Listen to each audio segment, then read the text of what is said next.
Mu gihe abakoresha moto za esanse bavuga ko zikomera, zihanganira imihanda itandukanye, zikazamuka ndetse n'ibindi, nyamara mu minsi ishize, nta gihe gishize, Minisiteri y'Ibikorwa Remezo mu Rwanda ikaba iheruka gutangaza ko kuva mu mwaka wa 2025 ndetse mu kwa mbere kwaho nta moto itari y'amashanyarazi izongera kwinjira mu Rwanda. Ibi kandi bivuze ko ubwo moto zinjiraga zakoreshaga esanse, ubwo kwa heri ntizaba zikemerewe kwinjira.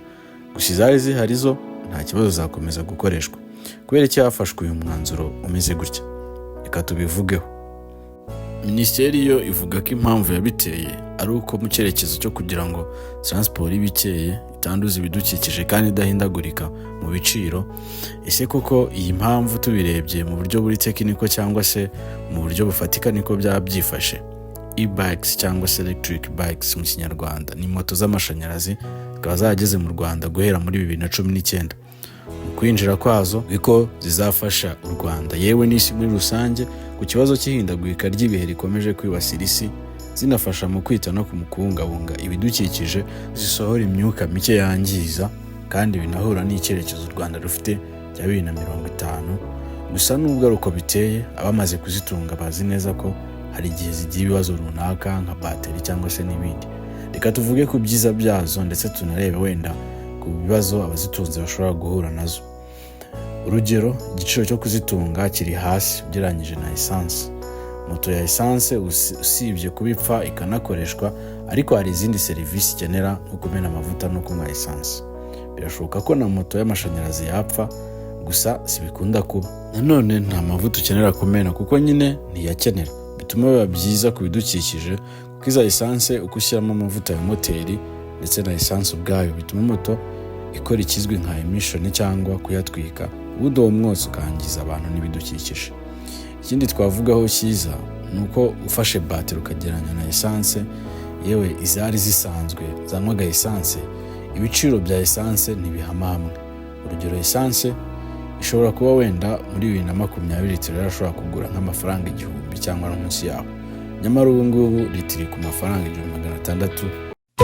Umva, gufitiye amakuru meza cyane kandi ashimishije. Ngwino muri iFix Technology Limited maze tuguhe product zose za Apple waba ukeneye, harimo machine, telefone, amasaha n'ibindi byose. Uretse kubiguhera ku giciro cyiza, muri iFix tuzakugira inama nziza zo kubyitaho, kandi nibinahura n'ikibazo tuzagufasha byoroshye kubisana. N'ibindi bikoresho byose electronique ukeneye biri hanze y'igihugu tugufasha kubitumiza maze bikakugeraho mu buryo bworoshye. Ibijyanye na CCTV cameras ku mutekano wawe, aho ukorera cyangwa se aho utuye, ibi nabyo tuzabigukorera mu buryo bworoshye. Tugurisha imodoka ndetse tunagufasha kuba zakugeraho uri hose byihuse. Dusure kuri wa_ifix_ra. Ndetse yewe yigeze no kuyarenga, kandi bitewe n'aho ituruka nta burenganzira busesuye bwo gushyiraho ibiciro igihugu kiba gifite. Ibinatuma n'ibindi byose bizamuka mu biciro, kuko ubusanzwe igihugu gitumiza ibintu byinshi hanze, igiciro gishobora kuzamuka bitewe n'aho ibicuruzwa bituruka, ariko hakiyongeraho amafaranga yo kubyikorera. Ubwo bivuze ko niba esanse yahenze, n'icyo umucuruzi ajyanye ku isoko kirazamuka kuko abanza akabara ayo yatanze mu bwikorezi. Ibi kandi byanateye izamuka rinini ry'ibiciro ku masoko mu rwego ruhambaye kugeza na n'uyu munsi. Kuri moto z'amashanyarazi bisa n'ibyorohamo, kuko zo amashanyarazi mu gihe adaturuka hanze y'igihugu kiyacunga igihugu ko kibishaka ko kiba kiyifitiye. Urugero, ubu moto ya esanse ishobora kunywa litiro imwe muri kilometero 45, mu gihe bateri y'amashanyarazi yo ku 2000 ushobora gucaginga ukagenda ibirometero 75, hafi gukuba kabiri esanse. Aya nayo kandi ashobora kuzagenda agabanuka bitewe n'uko mu gihe wenda bikiri gutangira sitasiyo zicaginga ziracyari nkeya, ubushakashatsi se mu gukora aya mabateri babukiri hejuru, kandi nanone ibindi byinshi abantu bataramenyera wenda nyuma y'igihe bashobora kuzaba barabimenyereye.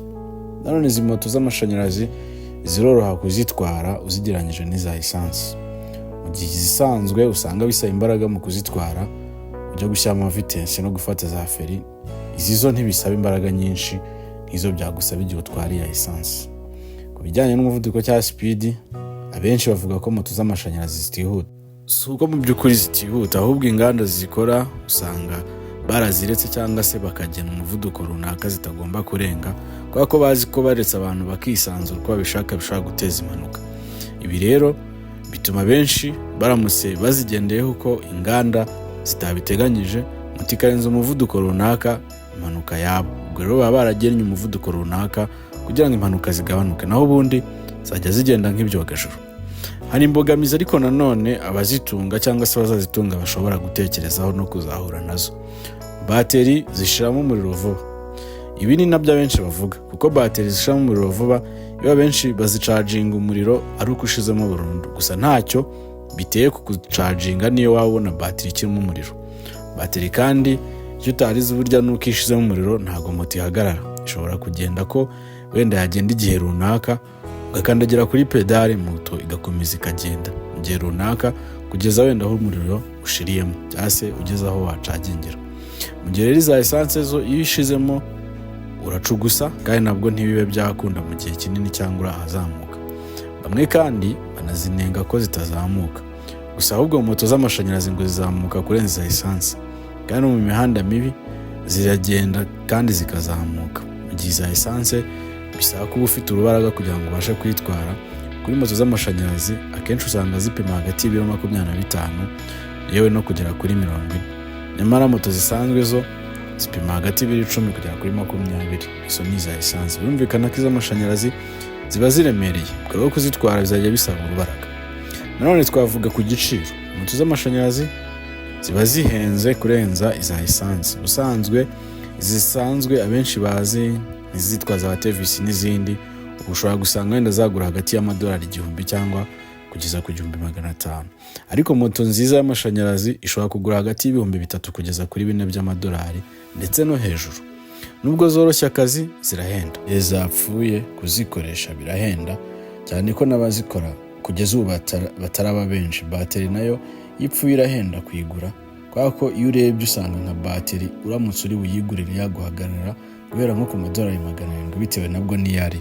Ariko ikiza kibihari nuko inyinshi muzitangwa usanga bateri atari ya nyiri moto ahubwo ari y'uruganda. Icyo ukora wari kugenda bakajya baguhindurira. Gusa nanone buri gihe guhindura ibikenewe cyangwa se ibimenyerewe biratonda cyangwa se bikabangama. Ariko twavuga ko muri rusange moto y'amashanyarazi ifite ibyiza byinshi kurenza ya essence, kubera ko kwitwara biroroha, ibinaniza nk'izindi, nanone bituma udatunga ikintu gihumanya yaba kuri wowe cyangwa se naho utuye. Gusa ku rundi ruhande ya essence aho ibera nziza kuruta y'amashanyarazi ni ku giciro, kuko kuzitunga ya essence irahendutse ubirebye mu gihe uyiguze bwa mbere. Ariko nanone ku bijyanye na maintenance ya essence gutwara byinshi haba kuri essence ndetse no mu kuyikoresha, kuko nkuko twabibonye igihe utunze y'amashanyarazi ntabwo uzakenera kumena amavuta n'ibindi byagutwaraga amafaranga. Ni ikibazo cy'igihe gusa, ariko wenda nazo zizagira aho zihenduke kandi tuzimenyere. Twebwe turi The Fixers. Hello, nitwa Yvette, turi muri iFix nk'uko urimo kubibona. Nkuzaniye amakuru meza cyane, niyo mpamvu ndi kuyavuga nishimye. Dufite ibibazo bigera ku 10, ni promotion dushaka kubaha abakunzi bacu, abantu bibwira ko bakunda ibintu bya Apple, ibintu by'amatelefone, ibintu byinshi cyane bijyanye n'iryo koranabuhanga. Ibyo bibazo 10 rero urabibazwa, hanyuma wabisubiza byose uko byakabaye. Ni ibibazo 10 byonyine, mu by'ukuri biroroshye ku muntu ukurikirana. Dushobora kuguha kimwe muri ibi bihembo. Reka duhere kuri iPhone. Ushobora guhabwa kuri iPhone guhera kuri 11 ukayitwara ikaba iyawe. Ushobora guhabwa, kino ndakivuga nyuma, ushobora guhabwa iPad nayo ikaba iyawe burundu kubera ibyo bibazo 10 byonyine. Ushobora kandi guhabwa aka gakarita, hanyuma mu gihe kimwe mu bikoresho byawe byagize ikibazo ukaza tukabisana kandi ku buntu mu buryo bwiza cyane, bikongera bikaba bishyashya. Hanyuma igihembo cya nyuma dushobora no kuguha ibihumbi 100 by'amafaranga y'u Rwanda mu gihe wasubije bya bibazo byose uko ari 10 mu buryo bwiza. Hanyuma rushobora kwibaza ngo ndamutse nje nkasubiza bino bibazo ariko simbyuzuze byagenda bite?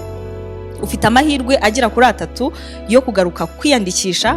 Bwa mbere urumva biranze, bwa kabiri wagaruka tukakwandika ukabazwa, byakwanga ukongera ukabazwa bwa gatatu. Hanyuma rero ushobora gukurikirana no makuru yose kuri The Fixers ukabasha kumenya ndetse no gusobanukirwa byose. The Fixers ni YouTube channel iriho nandi makuru menshi kandi meza cyane ajyanye n'ikoranabuhanga, havuyemo n'ibingi by'ama iPhone gusa. Kuri The Fixers rero uzamenyeraho byinshi bitandukanye bijyanye n'amakuru yacu hano muri iFix. Ikindi mu gihe utsinzwe izo nshuro zose bikanga, nyine hari igihe umuntu azazi ko azi ikintu agasanga ntabwo birimo gukunda, tuguha tike, ntabwo twishimira ko wagenda n'amaguru, tuguhereza 5,000 ugataha ukagenda ugasubiramo ukagaruka gutyo gutyo kugeza inshuro 3 zose zirangiye. Bantu rero mukunda ikoranabuhanga, abantu mukunda ibintu bya Apple, abantu mukunda ibintu birimo ibintu by'ama iPhone, ni karibu muri iFix, ni karibu kuri The Fixers, ni muze tubane, turabakunda cyane. Bye.